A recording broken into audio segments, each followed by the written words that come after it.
This is Pete Feenstra on Saturday the 15th of October, live at the Boom Boom Club.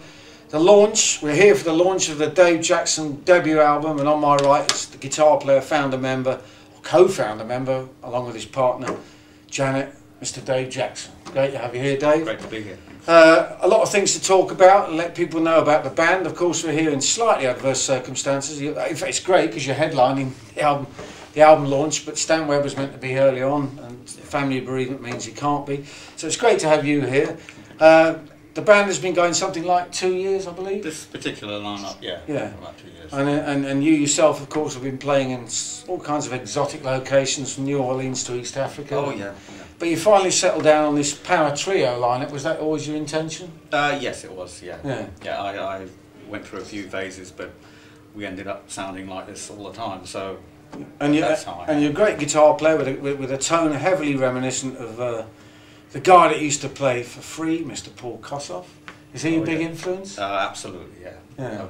One of my biggest influences, yeah. And is tone an important thing in your playing? Tone and the feel, and just being able to do so much with so little. And well, very much so. But with a groove, lots of grooves on the album, great tone, and a very, very live, spontaneous, live in the studio feel. Was that the intention when you recorded? Yeah, I'm not a big fan of the studio. You know, no. My whole thing is playing live, and we just went into the studio, did a couple of afternoons, absolutely live, and then said, well, that's what we've got. Let's go mix it and master it, and that's what we got here.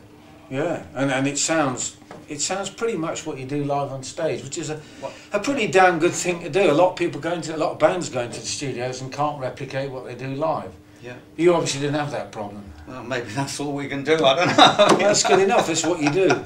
So I mentioned Paul Kossoff. I mean, you sometimes sound, when you're singing, you sound like Paul Rodgers, or Steve Winwood comes to mind. Of course, you do a great version of Dear Mr. Fantasy, which people often shout for, don't they? I know, it's following us around, and it's become kind of a cult thing. Yeah. And Robin Trower comes to mind. He's another one. All that kind of early 70s style. That's where you come from, I guess. Yeah, that's where I'm stuck in the 70s. Yeah, well, I'm proud of it. Yeah, that's where all the best music came from. It's a kind of retro time that's come full circle again now, and hence one of the reasons we're here tonight, to try and flog your album and tell the world about the Dave Jackson Band. Now, you went down very, very well in your first ever appearance at Colne this year. How did that come about? Oh, I don't know how it came about. We got the gig. I think that's all down to Janet. She gets on the phone and. Who's your bass playing partner? That sounds incredibly like Andy Fraser from Free. Yes. Well, you should come and check her out. Fantastic. Yeah. And while we're on the subject of the rhythm section, tell everybody about the drummer as well. Yeah, we've got Reg Patton on drums now. Powerhouse. Which kind of completes the sound we were looking for a long time. It's, he's very much a kind of Mitch Mitchell type. Player. Very, very musical. Free-form edge to everything. Yeah. But let's get back to Colne, because you got something like 2 encores. Were you surprised at that? How well you were received? Yeah.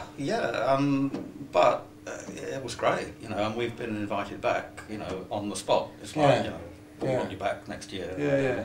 So one of the things people don't know about you, of course, is that in your previous lifetime you were an accomplished jazz pianist. I'm just wondered how you made that kind of quantum leap from playing that sort of stuff to being a sort of post-Hendrix tone merchant as you are now. Oh, well, I mean, going way back, I mean, my first ever musical experience was making a guitar. Oh, right. And sort of jamming with local musicians in Kenya. Yeah. I'd hang around the nightclubs and everything. I'm far too young to do that, but I came over to London, and I started dabbling in a few things, got to play piano, and I started getting a lot of work doing that. Yeah, as you do. And I had a shoulder injury, which meant, I can still play piano, but I can't do like a whole evening. No.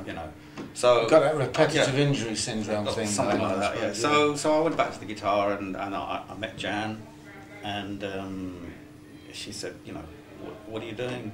Why aren't you doing your own music? Because it's so good. Yeah. And I said, well, okay. So she's the reason I'm broke. Yeah, along with every other musician on the planet. Yeah. So you took up the guitar, and I mean these songs, apart from the fact They sound jammed out, lived in, and their grooves are full of great Yeah. tones. They are very, very good songs. Oh, Redolent of an era. I mean, how long were these in the making? I mean, in terms of writing and... Well, I mean, writing it can happen just like that. I mean, there's I think the second track on there, Which is was, called "Done Me Wrong." Yeah. Was actually just a jam, Yeah. and But he shaped it in the studio. well, no, it was just the first time we ever tried it. Oh, really? You know, I had a few words in my head, and I said, look, you know, here's a kind of bass line, and here's a rhythm, and we did it, and that was it. Wow. So, but the rest of them, you know, I'm very good at writing like a first verse, a bit of a chorus, and everything. And then the solo Second takes verse, care. yeah, yeah. Second verse kind of, you know, takes Yeah, take yeah. years sometimes. Yeah, So yeah. probably long guitar solos and come back to the first verse. I don't know. That's probably Well, the best long idea. guitar solos is what we're all about at the I- Brim Club and Yes, places bring beyond. back long guitar solos. Well, you certainly Yes. do that, and Yes. it's great to see a power trio with a real groove, great tones, great songs, and as I said earlier on, a really impressive debut album, which is simply called the Dave Jackson Band. Where can people get that apart from at gigs? At gigs, you've got to come to gigs. Yeah. Yes. And your website, which is another website. one. Yeah, davejacksonband.com. Yeah. And check out the gigs. Come to the gigs. You can buy the CD. We will have it online soon. Yeah. Okay. So you will be able to get it Kind of online. important. Yeah. And there's some very good clips of you on YouTube, of course, that people can check out if they haven't already Yeah. seen the band. Yeah, you can't escape that, can you? Everyone's No, got a it's camera. Very, very good, just like tonight. Anyway, it's been Pete Finch to talk to Dave Jackson. It's been an absolute pleasure, Dave. Oh, Have a great you too. gig. Cheers. Go and see the band. Thank you to Alan Kimber on the camera. And good night.